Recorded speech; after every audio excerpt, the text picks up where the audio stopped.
ولا محرم مع اضطرار, et pas de choses qui soient rendues illicites dans la contrainte. هذا يرجع إلى القاعدة أن الضرورة تبيح المحظورات, que la nécessité vitale rend permis les choses interdites dans des cas de nécessité.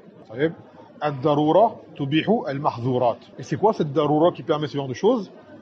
C'est التي يحصل في العبد تلف في ماله أو نفسه أو عرضه ما لا يتحمله.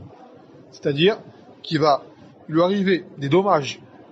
S'il fait cette chose-là, il va subir des dommages dans ses biens, dans sa personne, dans son honneur.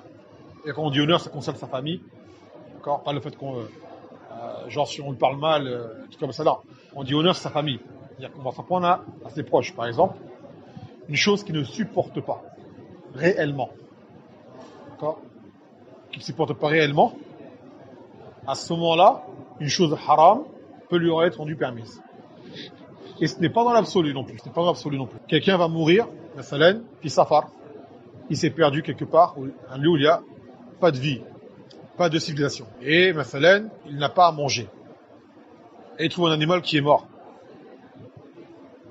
Qui est mort, un animal terrestre, qui n'a pas été égorgé selon le rite islamique. Mais lui, il a les moyens de le faire cuire ou de le manger. À ce moment-là, s'il est sur le point de mourir, s'il ne mange pas de cette viande-là, on dirait même qu'il est obligatoire qu'il en mange. Ou pas quelqu'un qui a mourir de soif, il n'a que de l'alcool sous la main. Ça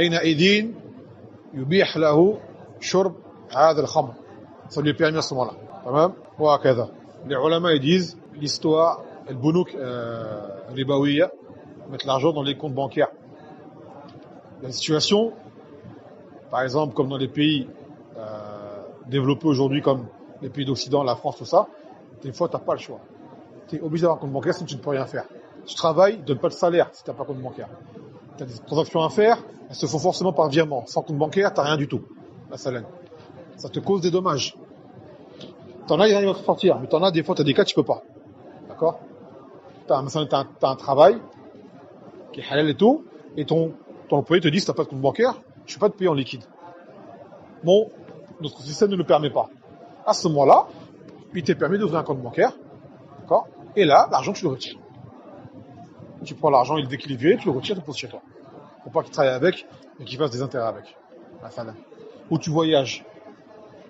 Et on sait qu'aujourd'hui, mesela, le safariyat, tu as une somme particulière à prendre avec toi. Bon, maintenant, tu peux toujours cacher. C'est sûr, tu peux cacher. Mais c'est risqué. Tu peux perdre, tu as quelque chose. Donc là, des ulama, ils disent qu'à ce moment-là, tu pars d'un endroit à un autre, tu peux mettre ton argent dans un compte, quand tu arrives à destination, tu le récupères. Ce sont des exemples comme ça.